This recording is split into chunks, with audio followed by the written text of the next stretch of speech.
Bubba. What you doing? You got your collar on? You got your collar on? You want to play Hello Kitty? You want to play? Come on. Come on, Napu. Who's my big sexy man? Want to play Hello Kitty?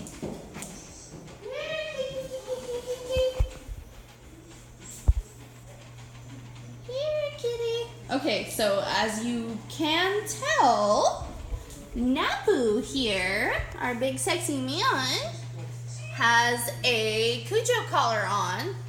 You can't really see it very well because I'm terrible at lighting. Don't mind me.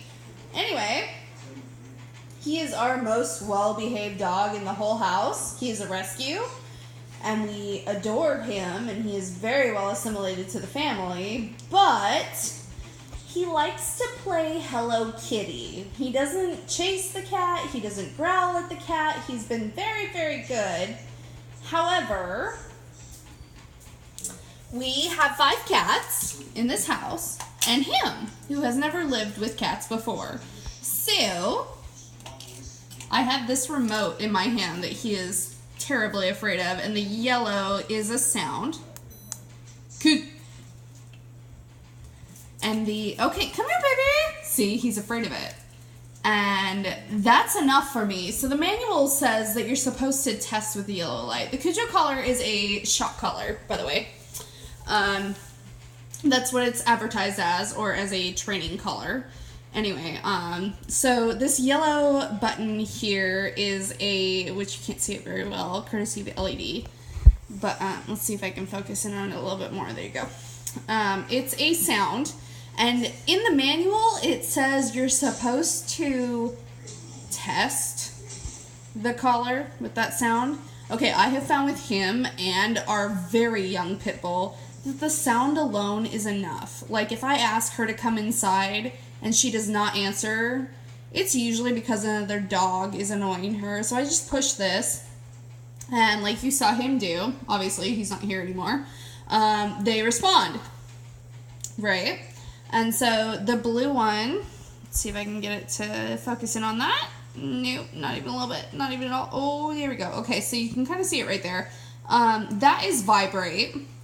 And what happens is, and I've noticed this with a lot of our animals, we have 10 animals, like I said, 5 of them are dogs.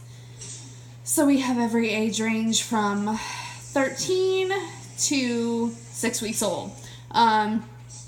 Depending on the size of your dog, it's not an age thing, it's a size thing, but they kind of go hand in hand.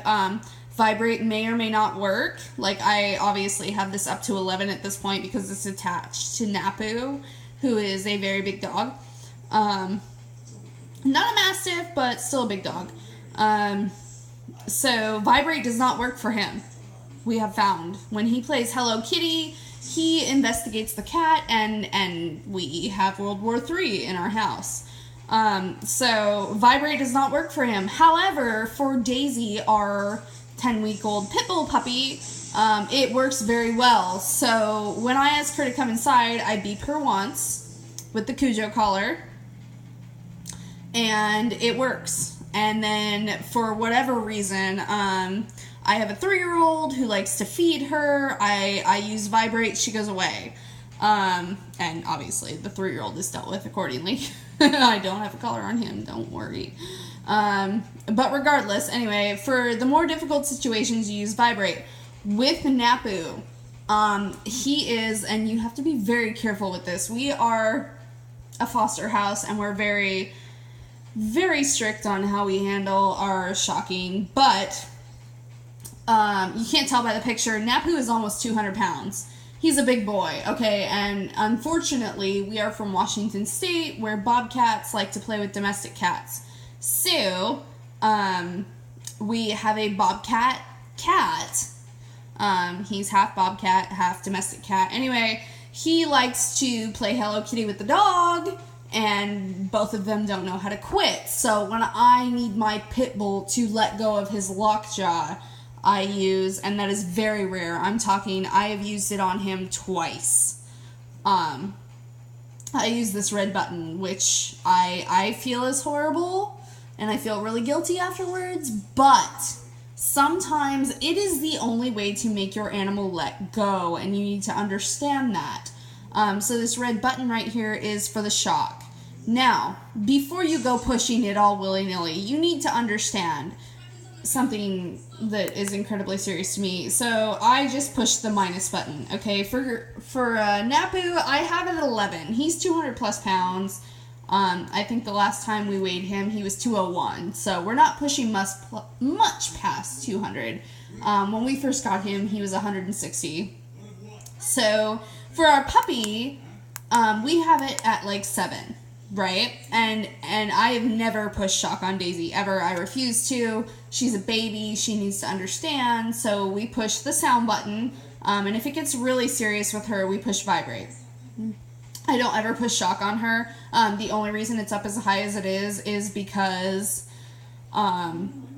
it vibrates harder, basically. Excuse my burp. But yes, so there's really no need to push shock with her. This training collar is amazing. I use it for the fence perimeter. We have smaller puppies. I have to be outside. So I take this one remote out, and it controls both the puppy's collar and Napu's collar, who you saw earlier, who has since run away. Traitor. And so yeah, I take one remote outside with me. I smoke a cigarette. I keep the dogs company, and it's able to control everything. If you push 1, 2, you know, you just saw it switch in the upper right-hand corner to number 2. If I push it again, it switches to number 1, as you can see up there. That's just the difference in collars. So this is Daisy, and this is Napu. Anyway, he's obviously not at 1. Ignore that.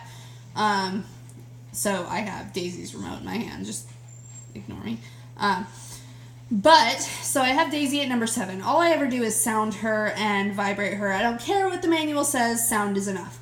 But however, you know, this can be used on anything from small to large dogs. When I first got the collar, I had to cut a considerable amount off just to make it fit Napu, who, let's see if I can get his attention.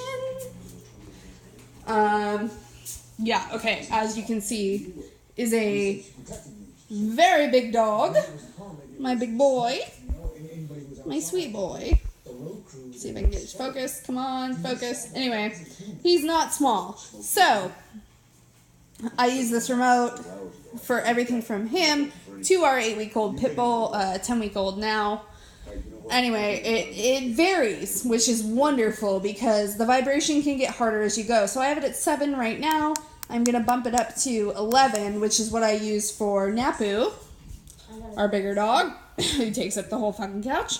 And I can push anything from vibrate, which vibrates harder than it would for our puppy, to sound, which gets him away from the cats. It's really a wonderful tool. I use it as a wireless fence, as a training collar, and even for those of us who have dogs with dandruff, I use it as a chew deterrent. So my wife works knock shift, and she sleeps with the dogs.